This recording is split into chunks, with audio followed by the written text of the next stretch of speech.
Imagine que você teve uma ideia brilhante, nesta crise, de arrumar algum trocado para você conseguir comprar o café da manhã, quem sabe até o almoço e ainda o lanche da tarde, mesmo que não dê para você pagar todas as despesas do seu mês, como água, energia elétrica, internet, telefone, plano de saúde e muito mais coisas tem que se pagar.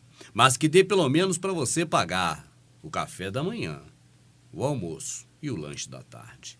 A ideia brilhante que você teve para vencer esta crise é sair pelo bosque e com um cesto ou com uma sacola, você agora vai recolher o material precioso para você vender. Você vai recolher as folhas amarelas caídas das árvores. E você vai encher o seu balaio, você vai encher o seu saco, a sacola.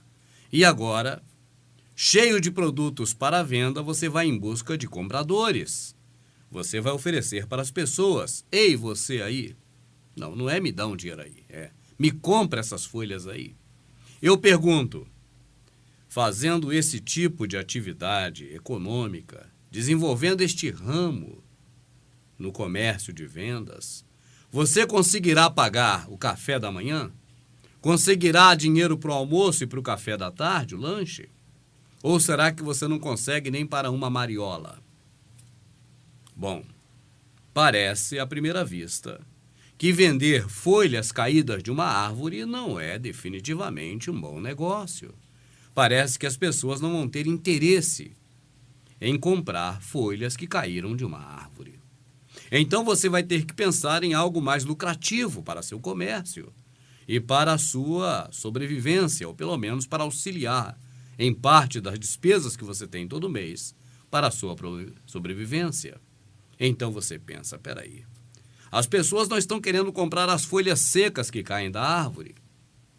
Quem sabe as pessoas possam querer comprar as mudas de plantas para fazer um jardim.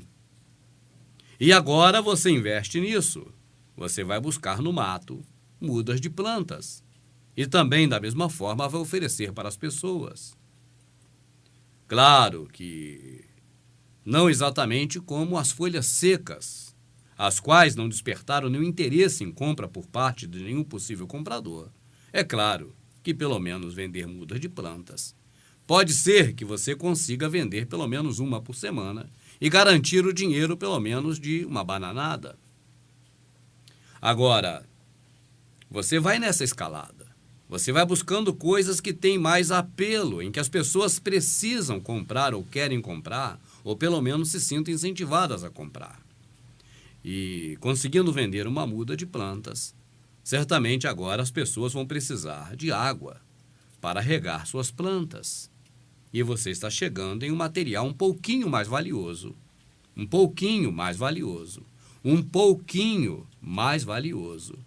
do que folhas secas caídas no chão ou mudas de plantas.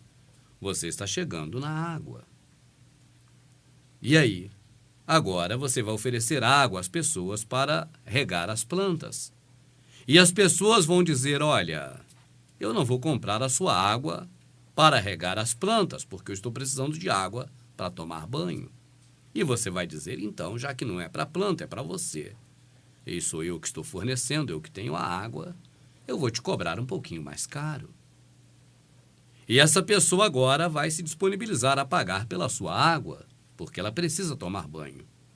E logo em seguida você percebe também que além do banho as pessoas usam água para lavar a casa, usam água para lavar carros, lavar objetos, além de se banhar. E você vai perceber também que as pessoas usam água para fazer comida. E você pode então valorizar mais ainda o seu produto. É um produto bem valorizado. Chega ao ponto de que se a pessoa estiver com sede e precisar beber dessa água, você pode oferecer, então, este produto por um preço bem mais elevado. Imagine que a pessoa está no deserto e já tem 1 dia e meio que ela não bebe água, ela está morrendo de sede. E essa pessoa está no deserto porque ela foi cavar pepitas de ouro e achou um saquinho cheio de pepitas de ouro. A pergunta é, quanto vale 1 litro d'água em face a um saquinho cheio de pepitas de ouro. Se você tiver um rio do seu lado, um rio com água potável, é claro que o seu litro d'água não vai valer nada diante de um saquinho cheio de pepitas de ouro. Mas se você estiver no deserto, um dia e meio com sede, precisando tomar água, e se você tiver não um saquinho de pepitas de ouro, mas se você tiver uma caixa grande, cheia de ouro, certamente você irá valorizar mais a água do que o ouro, porque você vive sem ouro, mas você não vive sem água. Eu parti de um raciocínio bem infantil, um raciocínio bem modesto, um raciocínio bem simples, citando folhas secas caídas no chão, para que você entenda o que é valor de uma mercadoria. E este raciocínio nos leva, então, a observar que a água, ela pode ser muito preciosa, na medida em que as pessoas, primeiro, precisam, é de vital importância a água, e segundo, de que a pessoa não tenha de onde tirar essa água, a não ser de você que está vendendo. Mesmo que você não seja tão maquiavélico, mesmo que você não seja tão terrível, tão mau, a ponto de ter ideias desse tipo, saiba, e você não deve se esquecer, o mundo jaz no maligno. As pessoas que comandam o mundo são pessoas assim como Hassatã. Essas pessoas são do mal. Essas pessoas trabalham com a sua mente buscando cada vez coisas mais terríveis para aplicar contra a humanidade. E esta questão envolvendo a água tem sido um dos alvos e objetivos desta elite global. Por quê? Porque a água é o bem mais precioso na atualidade, já que está sendo controlada a níveis nunca antes imagináveis, a ponto de que uma boa parte das fontes d'água no planeta estão hoje sendo e cada dia mais sendo envenenadas, estragadas, para que a população não tenha onde recorrer. Leis estão sendo feitas e no Brasil já estão prontas e valendo, em que a pessoa não pode cavar poço, a não ser que tenha, primeiro, autorização do sistema, segundo, muito dinheiro, porque a cada dia fica mais caro o trabalho de se cavar poços em busca d'água. Algo que é vital para as pessoas, é necessidade básica para a sobrevivência de qualquer organismo vivo e também de nós que somos humanos e somos organismos vivos. A água tem sido objeto de cobiça da elite global, que cansou de nos vender porcarias, lixos, lixos e mais lixos, e agora está imbuída, empenhada na missão final, derradeira, de tomar de uma vez por todas a água no planeta e nos deixar refém, a ter que pagar quanto eles quiserem pela água. Inclusive, você vai ver aqui ainda hoje, em certos lugares do planeta, 1 litro d'água já é o equivalente a 5 litros de leite. Mas isso é mais para frente. Vamos a uma reportagem da televisão russa, que fez uma reportagem sobre o México. E no México, as coisas não estão boas em relação às questões envolvendo recursos hídricos. Por quê? Porque não tem chovido? Não. A natureza continua a mesma, mas porque homens violentos têm se apoderado deste bem precioso. Acompanhe. Privatización de la gestión del agua se ha convertido en México en un problema que se repite con frecuencia, en concreto en el estado de Quintana Roo, un lugar muy popular entre los turistas. Estos procesos conllevan el aumento de las tarifas. Además, los activistas consideran que detrás de estas situaciones existe el interés de las empresas económicas en connivencia con la clase política. Nuestra corresponsal Emma Torres nos explica más detalles y opiniones. Antes dos mais detalhes com o repórter, eu penso que é importante intervir para que você venha observar, dentre as informações da âncora, ou seja, a mulher do telejornal, que ela passou para nós, você veja que ela fala que existe um vínculo, existe uma maquinação entre as empresas interessadas no monopólio as empresas interessadas em serem donas da água e os políticos. E por que isso? Porque há necessidade de que as leis venham amparar o que esses homens querem fazer. A situação é mais ou menos assim. As leis são instrumentos do sistema para resguardar o sistema de ações populares, para se prevenir de que as pessoas queiram fazer algo. E este algo fica tipificado como errado, para que as pessoas não façam.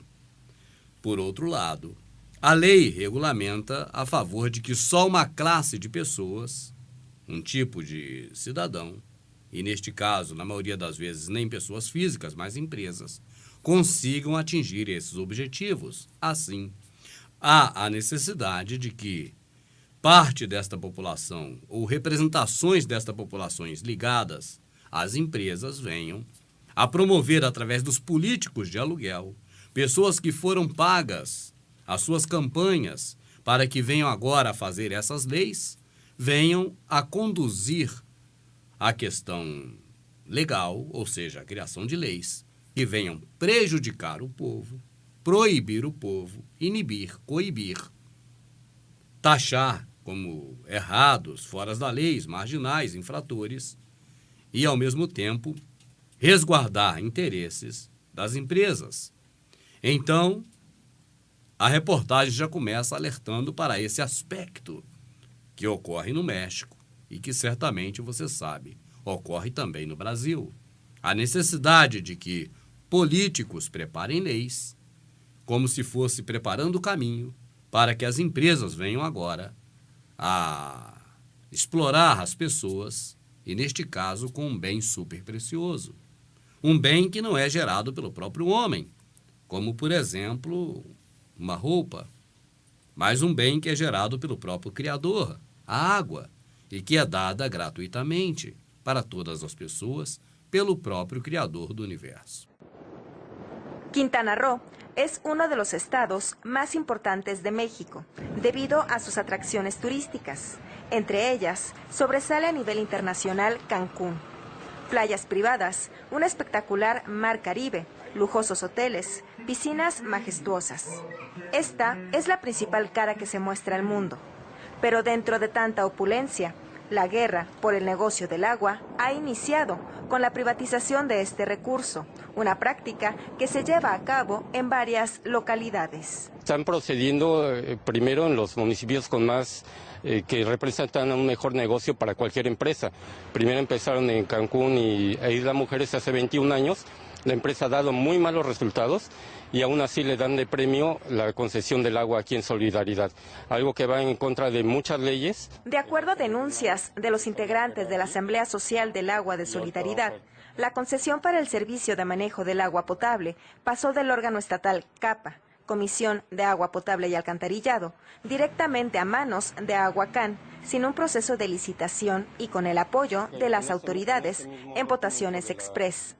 Desde que esta empresa tomó el control del servicio, señalan que las tarifas de cobro en el suministro de este líquido se han elevado más para los residentes que para los hoteleros. Lo que viene marcado en el recibo lo tienen que pagar.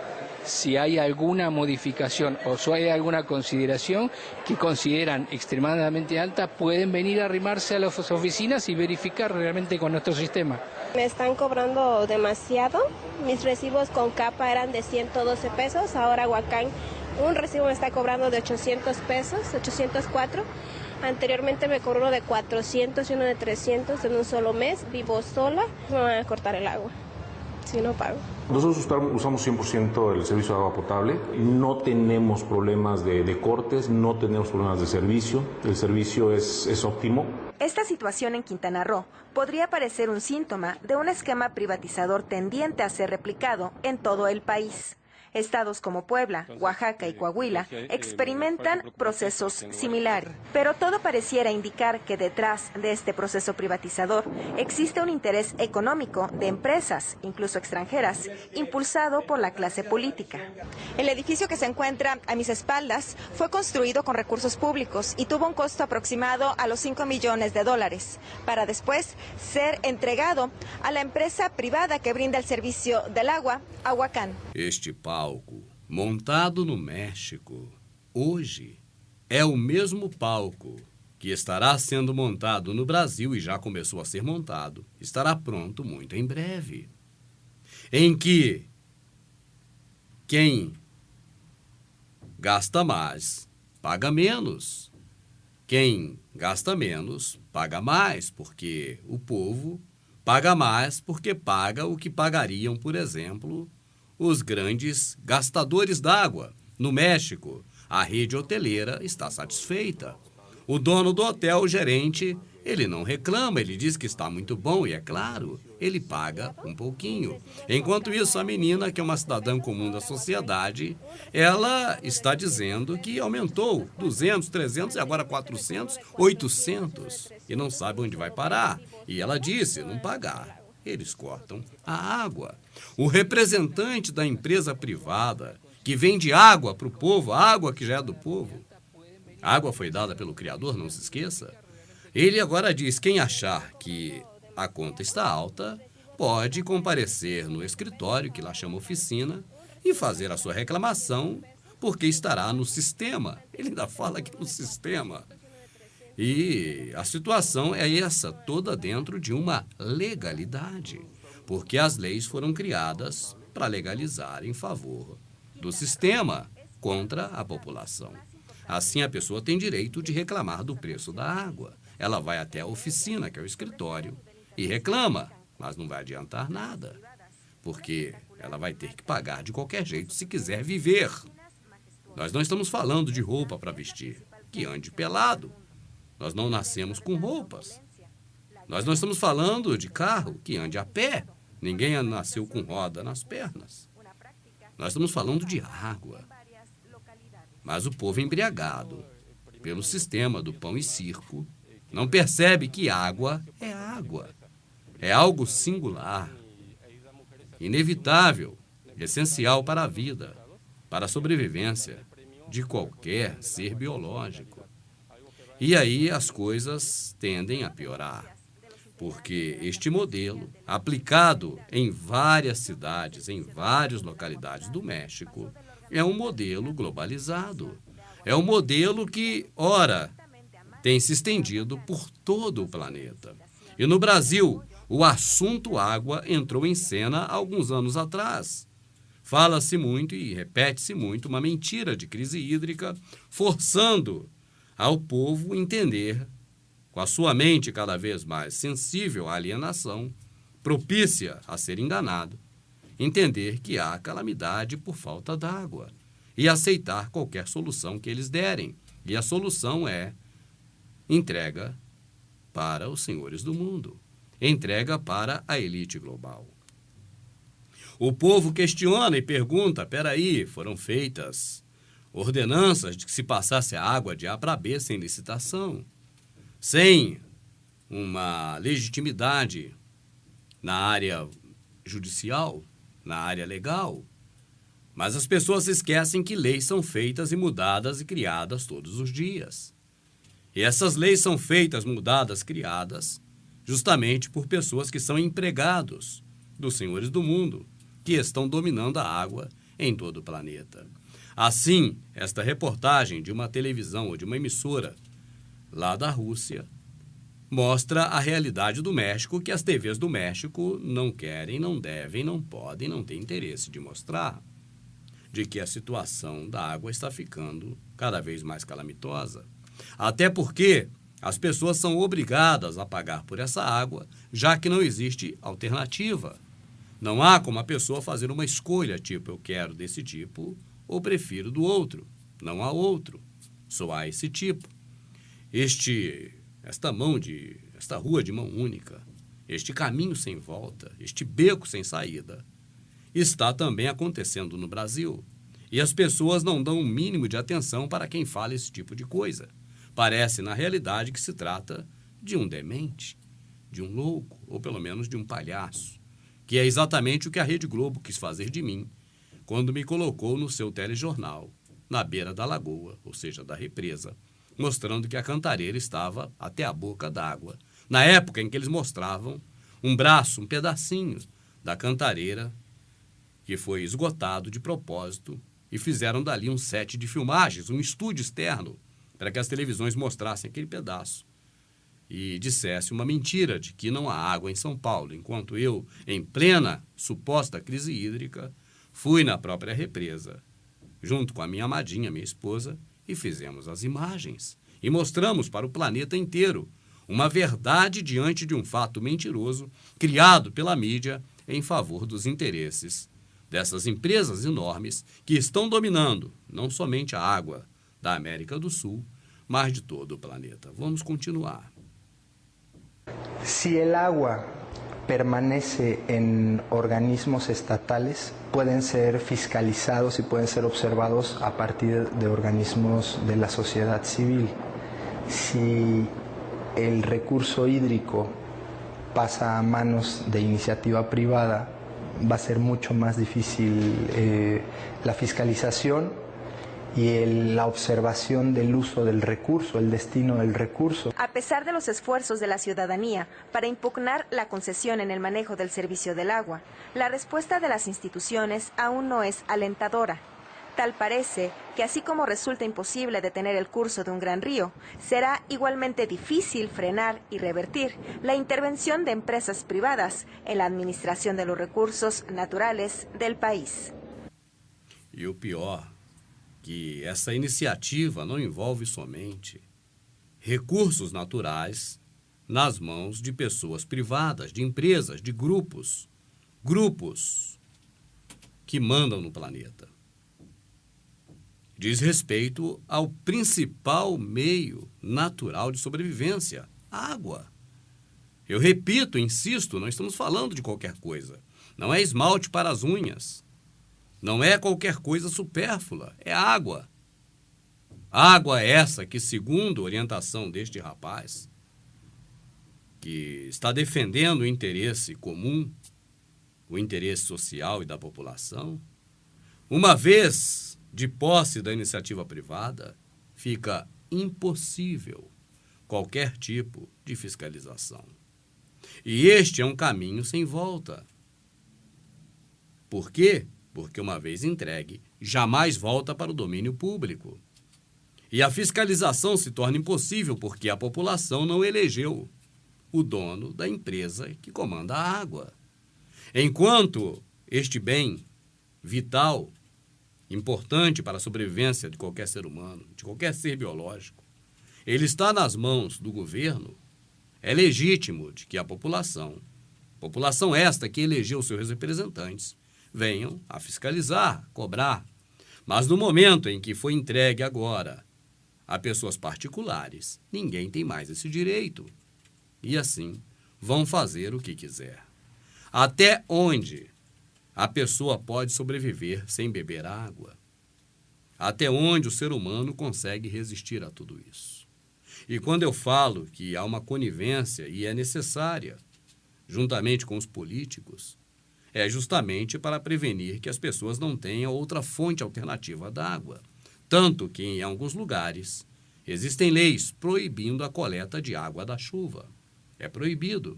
A pessoa que coleta a água da chuva, ela é infratora, ela é criminosa. Por quê? Porque simplesmente a lei diz que não pode fazer desta forma.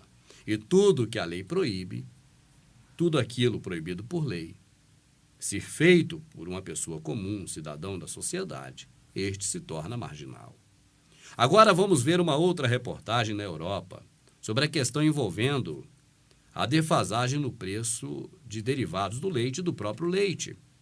Então os fazendeiros foram às ruas para reclamar. O teor da informação que eu quero que você observe não é sobre se é justo ou não reclamar do preço do leite.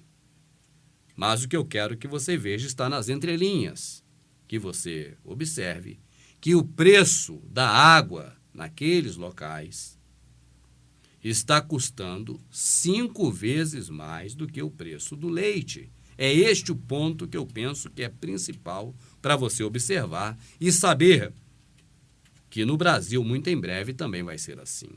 A água vai estar muito mais cara do que qualquer outro bem, qualquer outra coisa que você precisa, porque ela é de vital importância. A água é a água. a folha seca caída no chão. É a folha seca caída no chão. Na Holanda, existem custos mais altos quando comparados com os nossos colegas europeus. É por essa razão que estamos aqui. Temos de vender 5 litros de leite para conseguir comprar 1 litro de água. Temos de vender 5 litros de leite para conseguir comprar 1 litro de água.